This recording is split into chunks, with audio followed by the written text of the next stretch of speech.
prostate gland is located beneath the bladder and just in front of the rectum. It contains seminal fluid, one of the main components of sperm. We can reach it by inserting our finger like so. If we gently massage the prostate, it can lead to a prostate orgasm, which can be described as very intense and extremely pleasurable, not dissimilar to a vaginal orgasm. Okay, that'll do for my Bible study assignment. Hey all, it's your boy here, coming at you with another episode of The Crazy Life.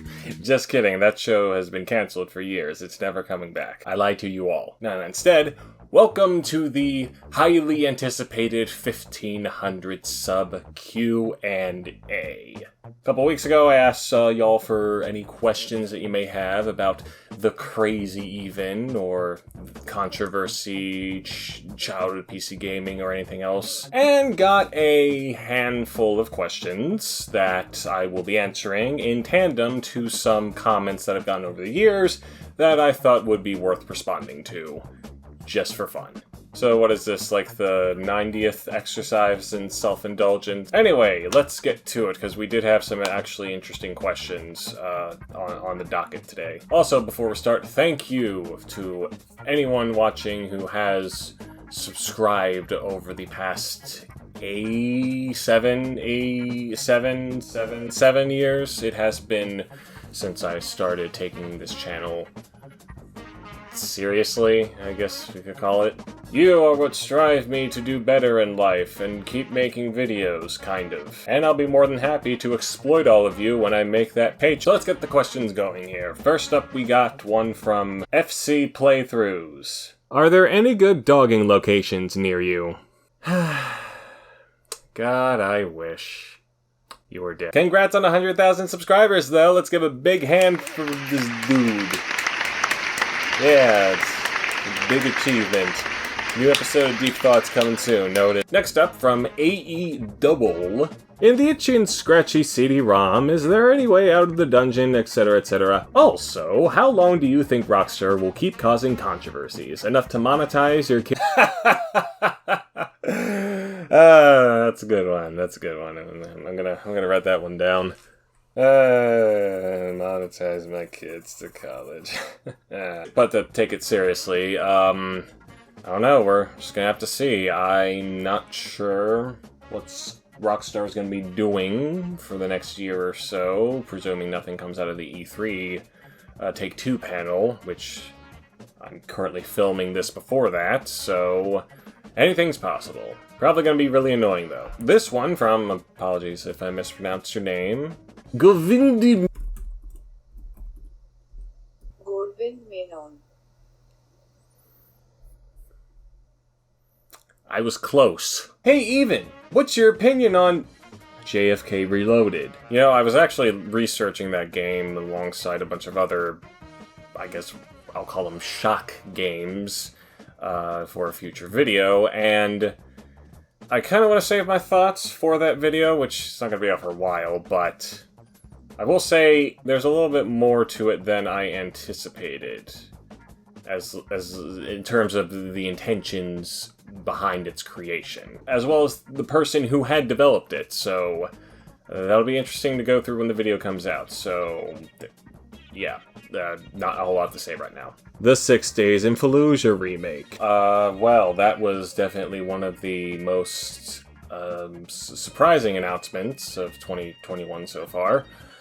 But if you'd asked me like maybe 4 or 5 years ago, I probably would have been really excited for it, mostly in terms of just being able to cover it and play it, and just talk about the history. But considering what the game is about and that history and how it seems like not a whole lot has changed, and that the PR for it is not doing the best job right now at justifying its existence in the current day, I'm still interested, but more so in how everyone else is going to react to it. Let's just put it that way. And then we have one from Kaiser. Apologies once again if I mispronounced that. Question: what is the episode you've had the best time working on? Not necessarily your favorite episode, but the episode with the most fond memories making.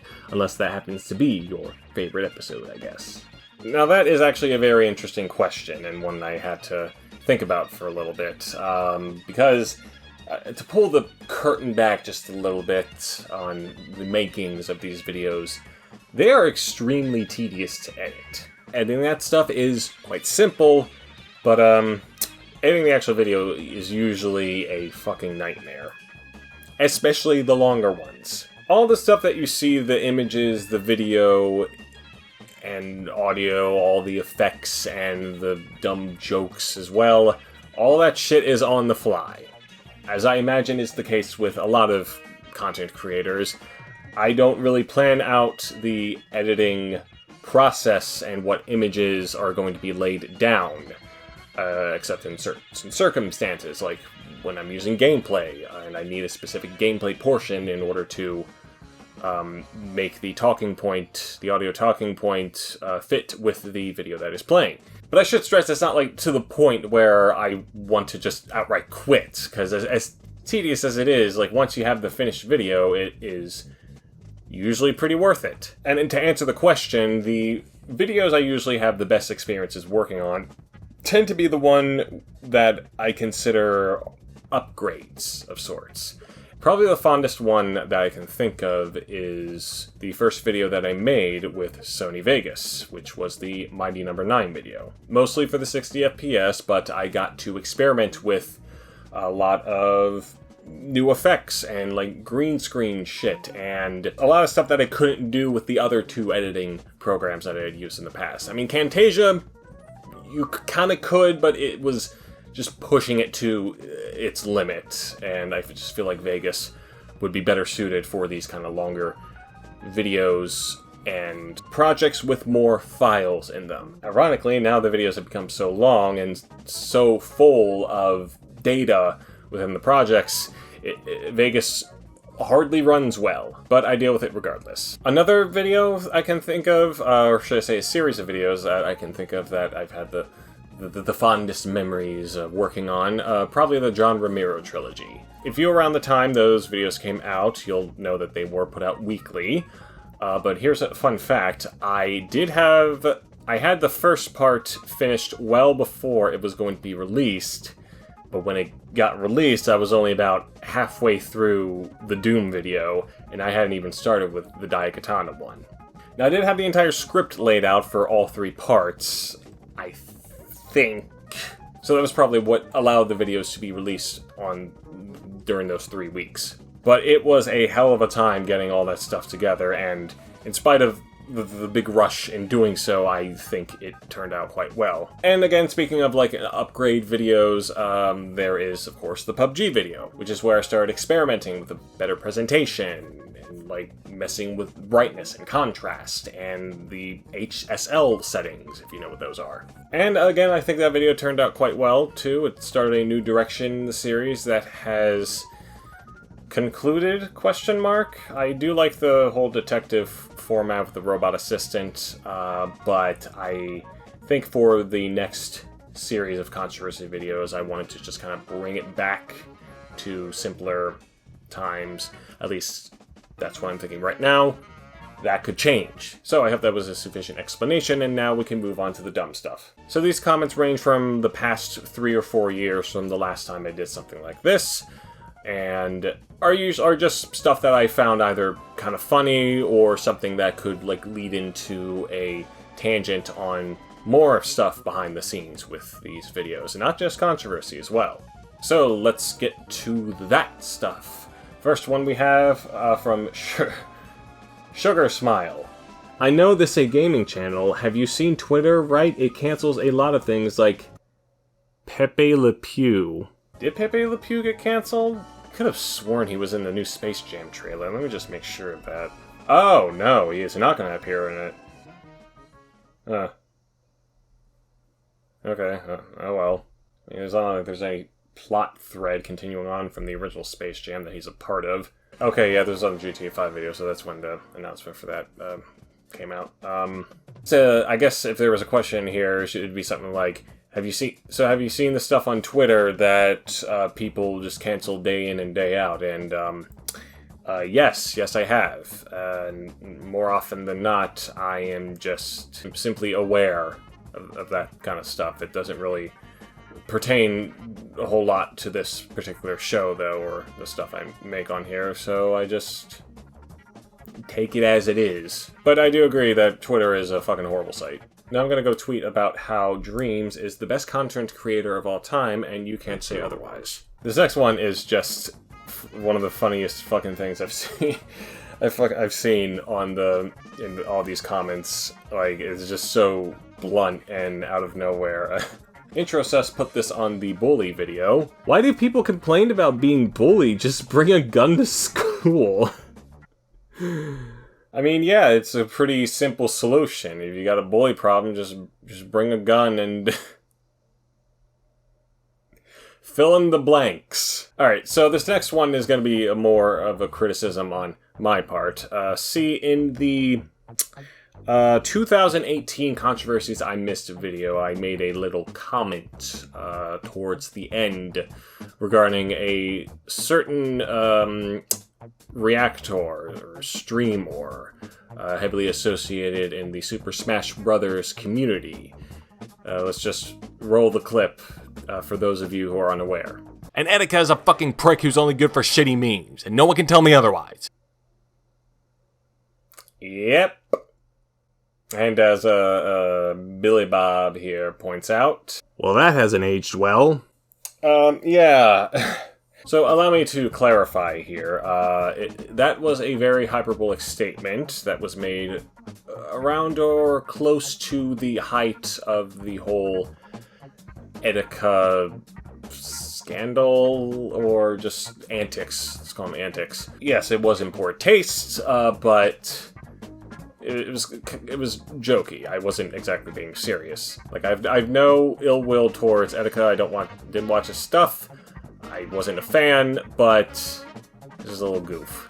Like, even without future events, it wasn't a particularly flattering thing for me to say during that video, so I do apologize for saying that thing. It's not gonna be scrubbed out of the video, though, or I'm not gonna take down the video or anything. It's just a lesson to be learned, and I'll let Swapped Prasino here with this comment on the Judgment video around the time of his passing. May he rest in peace, and we will always remember him. Hope no jokes about Etika is made. You know, one thing I will say, I don't believe I've made any jokes of that sort towards the man after that particular video, especially after his passing as well. So, and moving on from there, let's do a little small update on the Hazy Manager comments for the actual controversy episode and the contentious content one that I did on it, which are still my most viewed videos for some ungodly reason. Spoilers, they're still as bad as ever, and sometimes people still ask if they can get the game, which there's a comment in here, or a reply to a comment, I should say, to someone asking such a question. Just fucking Google it. Just fucking Google it, you dumbass. Do you think I had to access this thing through the dark web or something like that? No, just fucking Google it. Whatever, maybe someday I'll get more views on those videos than the MLP Nazi guy. I wonder if that video's still up. Let's put this in the search history. This is a very good idea. It doesn't look like it's up there anymore, so I have reigned supreme. Not too big a fan of how those videos turned out, though, but whatever. Now, let's go to something a bit more kid-friendly than that. The childhood PC gaming video. All 3 parts turned out to be a lot more successful than I ever thought they were going to be, which is pretty frickin' cool. In regards to the comments for that, there's a strange phenomenon occurring in there where more than half, or about half, of the comments that take up I think just the first part. There may be a few scatter on the other 2 videos, but mostly the first part are just these people trying desperately to find an old game that they play and thinking that I have all the answers to that. And just, I'm going to read out the descriptions for these games that they are desperately searching for. So maybe some of you might have an idea as to what the hell these guys are talking about. Game was mainly about a penguin that had adventures. He had a house where you could choose different activities to do. But one of the activities you could do was assemble a music band with different animals. An octopus, a rooster with a rock look. I almost read that differently. The penguin, it was just funny and kind of didactic. There was this one flash game of anthropomorphic animals, just 2 characters, one named Penny, a yellow cat or whatever, whose attire changed between 3 of her own games, like an African explorer outfit for example, and the other being a brown dog or something else, who only wore a shirt and overalls on a farm. It was about a girl and boy. One of them was either an alien or just a teen astronaut. The boy definitely reminded me of Crash and Nebula from Fairly OddParents. They were in sort of a space carnival where every ride was a different educational game. I had so much fun with it. You were a blue ball and could walk through in a world where you had your own house, and that's the dream. There was a carnival where you could fish stuff and make things in the right order on a board. You could also go into the woods and you had eyes, and this was... okay, you had eyes, as you do. You could also help someone with their flowers, and yeah, do anyone else remember it? Do anyone else remember it? One was about visiting this guy at his house. All I remember is that if you gave him a hot drink, you'd get a shot of his mouth as a desert. And the Arctic if you gave him a cold one. You mean like a beer? Once you got past that, it went right into a space chicken game. The chicken crashes her ship and does all this educational stuff to eventually make her way to a ship dealership. The alien... What the fuck? The alien spaceship salesman tries to woo the chicken into a bad deal. She slaps him, and he gives her a better deal. She kisses the spaceship and flies out of there. Oh lordy. They describe it as a detective mystery puzzle solving game that is intended for younger audiences. The character you play as is a small boy who wears glasses and a trench coat and sees himself as a great detective. Talk about Conan? Does anyone know a CD game that is kind of bluish, and I think it's about animals and they can play some music instruments, and I believe this game is actually in a good quality and not like the other games? And this and that and this and that and this and that. Anyone remember the PC game in Egypt with the 2 dinosaur detectives? Short and sweet. I cannot remember the name, but I remember the story, and it's basically you walk around in this garden where there's a big mystery, and as you walk and learn things, all the animals you meet will turn into weird robots, and it's up to you to figure out why and how to stop it. Does someone remember the tennis game that looks like a cartoon? You're gonna have to be a little more specific there, dude. My brain cannot remember a name of this weird educational game with a talking 3D panda and a pig in overalls with this occasional cricket or grasshopper demanding money from you. Oh no, I got a collections notice from the cricket loan shark. If I don't pay up, he's gonna annoy me to death. In the age of white and big case computers, there was a math game. In this game, numbers were written on ghosts and they were in the castle. I'm about to go crazy. Yep, same here. I was trying to find this old 3D cartoonish game, Free Roam, and it featured slime, but I was trying to figure out what it was called. Anyone know Bugs Bunny Lost in Time? Oh, well, this guy just found this game. Alright. Say, did you happen to play back then a weird Monopoly game that has more like a casino feel to it? The game I want to find had those crazy characters like a granny or a funnily Asian racial stereotype character. They had those animation when they score hard in the game and their character gets the money comically dropped on them, like the grandma opens her purse and the coins drop from there, from the sky, but the whole game you look at the board game itself and the goal is to race across it and I think buying everything. I was gonna say Vegas Stakes at first, because that sounds a bit more like what you're talking about, but I got no clue. That sounds kind of interesting. So yeah, if anyone happens to know what these games are, Go ahead and answer them for me, because I don't care. So this one's just kind of funny and a little ironic. This one's from Joe Willie. This is well done. I stuck around until the end, but I'm sensing a heavy influence from Scott the Woz, even in the way you speak. Well, us Ohioans just gotta stick together, don't we? But, in all seriousness, it's funny because the thumbnail for the second part of that video and the intro as well is a little cheeky jab at your boy Scott there.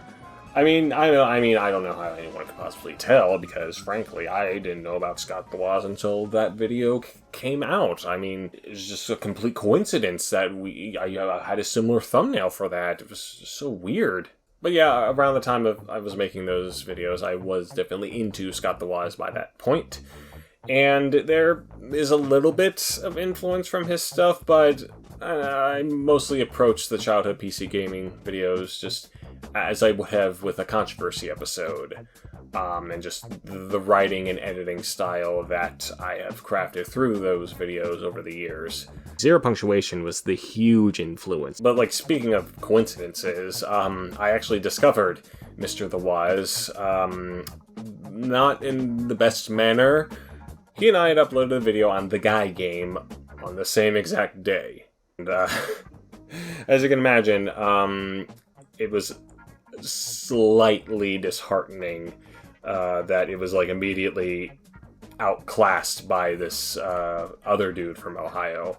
But I mean, my video has gotten a fair amount of views and it's relatively successful by my own standards anyway, so whatever. The other big thing though was, as I had later discovered when I was actually watching his videos, he's a huge fan of Storm Dane Productions, my favorite content creator. It's just really interesting to think, like, even the smallest of, like, YouTubers can be such a huge influence on the most popular current YouTubers and such. It's almost like how a lot of, like, I don't know, Nirvana's influences got a little more popular and recognized after they had hit big. Like fucking Meat Puppets, or Sonic Youth, or Butthole Surfers, and shit like that.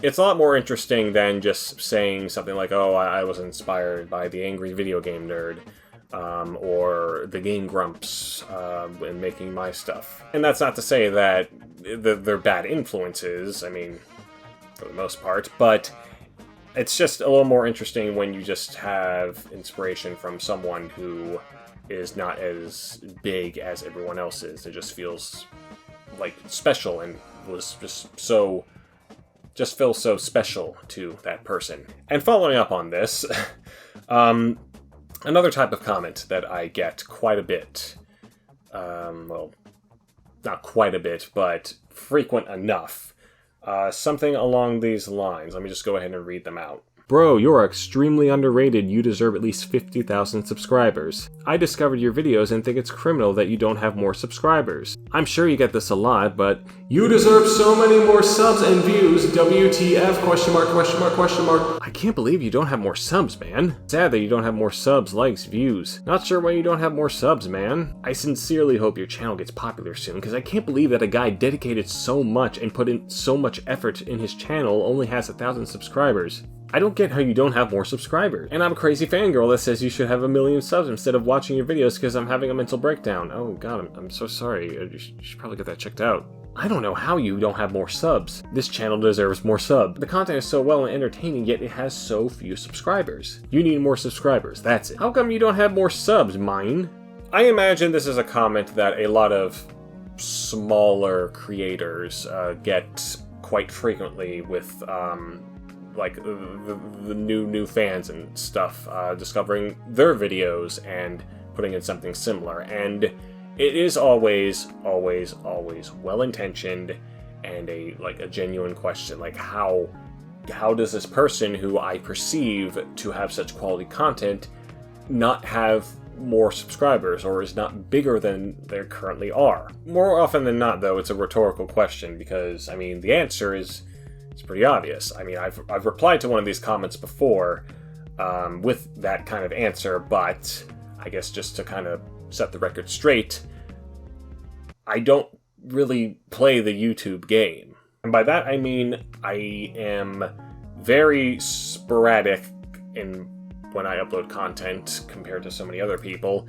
and the stuff I make is more or less what interests me rather than the general populace. Like, if I wanted to, I could have, like, reformatted Controversy to just be, like, a weekly talk show of sorts, going over all the controversies and games that had happened in the past week or so, and maybe I could have gotten more popular that way or through another method, but I likely would not have been as fulfilling. I like having the freedom to make whatever I want within the guidelines of YouTube, of course, but also without being tied to a sponsor or a brand of sorts. Like, sometimes I have submitted requests to be I guess picked up, as you could say, or promoted more through like third parties. Like, I've submitted a couple applications to like Screenwave, and I think I submitted a full screen application once, or even to fucking Polaris when they were still around.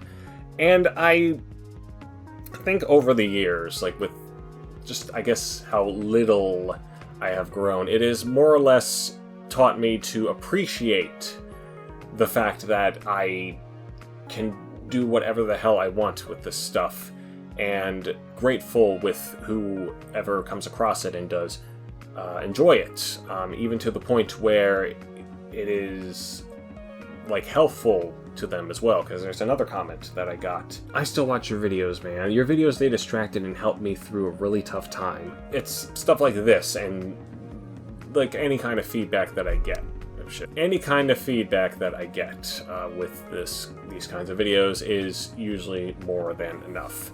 Also, I don't monetize these videos, one, for practical reasons, because, like, what kind of money could I possibly gain from this? And two, even if I could get a profit from this, I probably wouldn't even want to, because I don't want to be tied to the restrictions of monetization that would be brought upon the videos and such. And I feel like a fair amount of the controversy videos would not fall under the monetization rules, because it's a lot of really heavy stuff. Like, you think if the Rape Blade video gets 100,000 views, I could start making money off of that? Yeah. Well, maybe. When I started making these videos, like during my last year of high school, I had the mindset of doing it with the goal of getting some form of attention or acceptance or acknowledgement, and that kind of persisted for longer than it should have, even though it's not as apparent. I just came to realize that the reason I keep doing this stuff is I just genuinely enjoy it, and if I didn't enjoy it, then I would have stopped a long time ago. Not to say I don't get burnt out from time to time. Like, if you're a regular viewer, you've known I have gone long periods without making videos. But I'm usually back in the saddle, eventually. And now, I'm not going to say, like, don't keep telling me I should have more subscribers. I'm not worthy. Because I really do appreciate people saying that I should be bigger than I actually am, or whatever you want to call bigger. But I have found fulfillment in this particular endeavor through not just satisfying my own creative needs with these videos, but finding fellow content creators who share similar interests to me. Not necessarily my content, but just like people who I also admire and interact with on a near daily basis. And people like friends who aren't even content creators, I just talk with and hang with and associate with. And these people have become so much more important to me than my popularity status could ever be.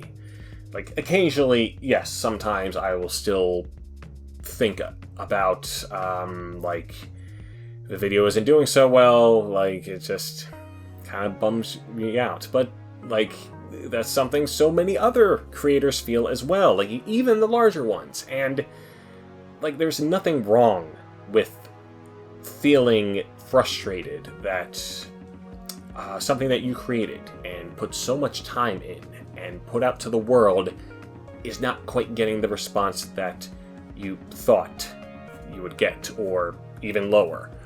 But as I also said, it's all a matter of whether or not you actually enjoy making it.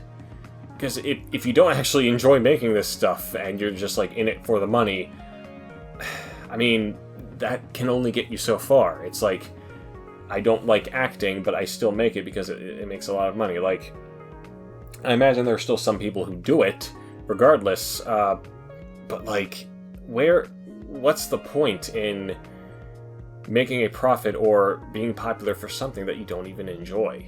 Like, to end off this Precy segment, find what satisfies you creatively and keep doing that no matter what anyone says or what kind of response that you get. I mean, so long as it's not hurting anyone, of course.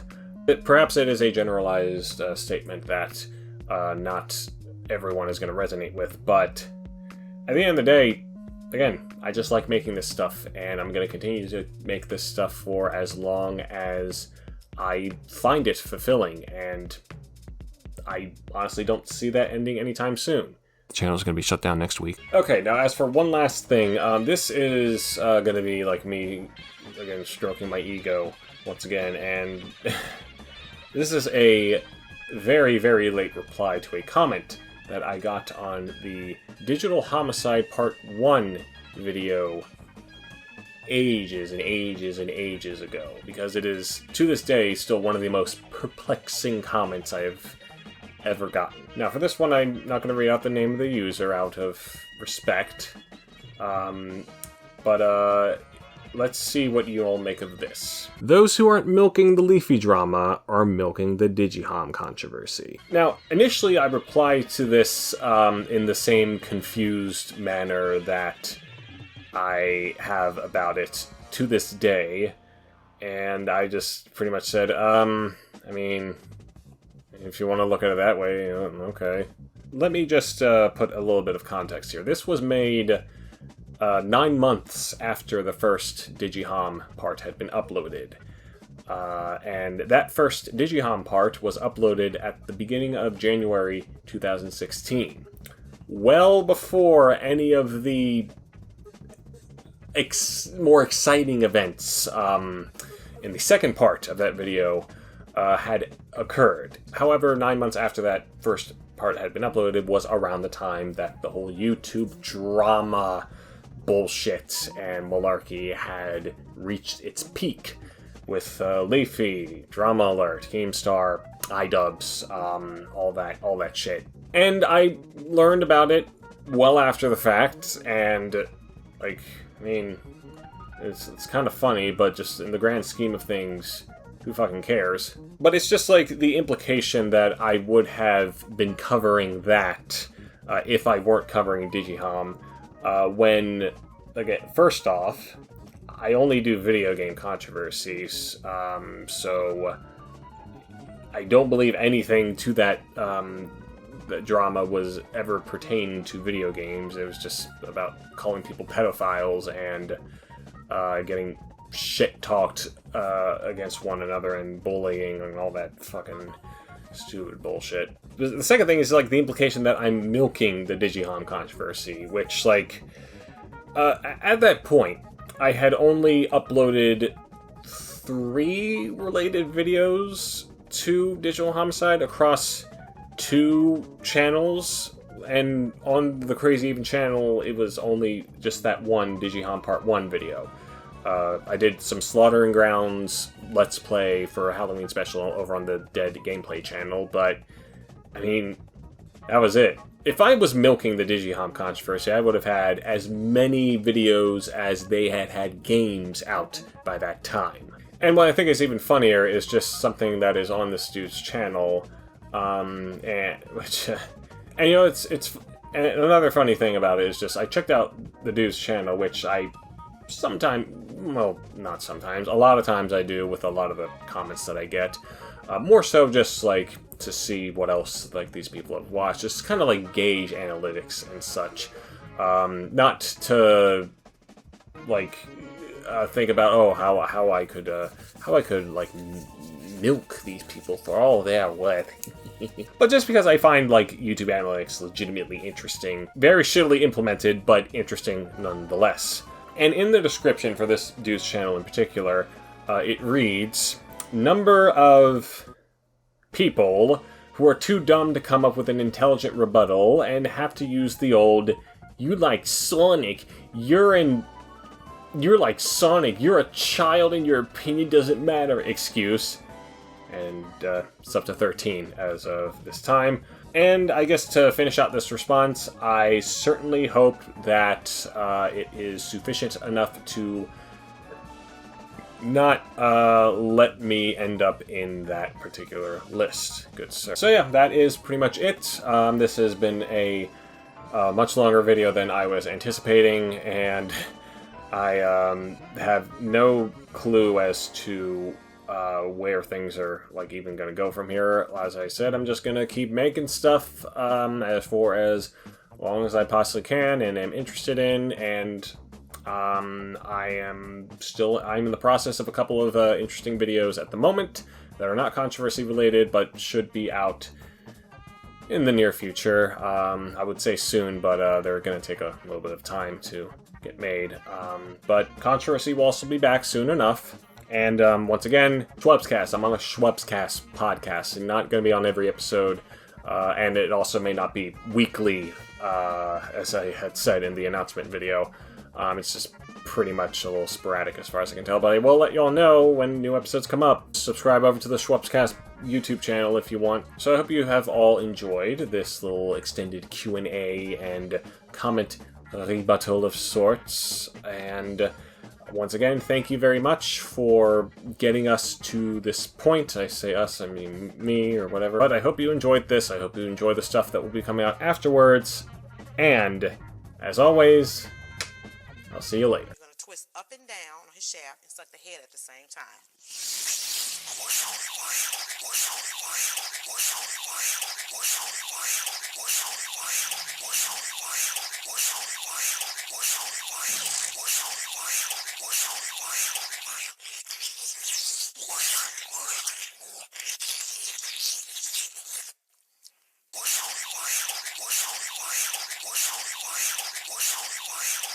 Now, ladies, remember, grapefruit is also a burner, so you actually losing weight while you sucking his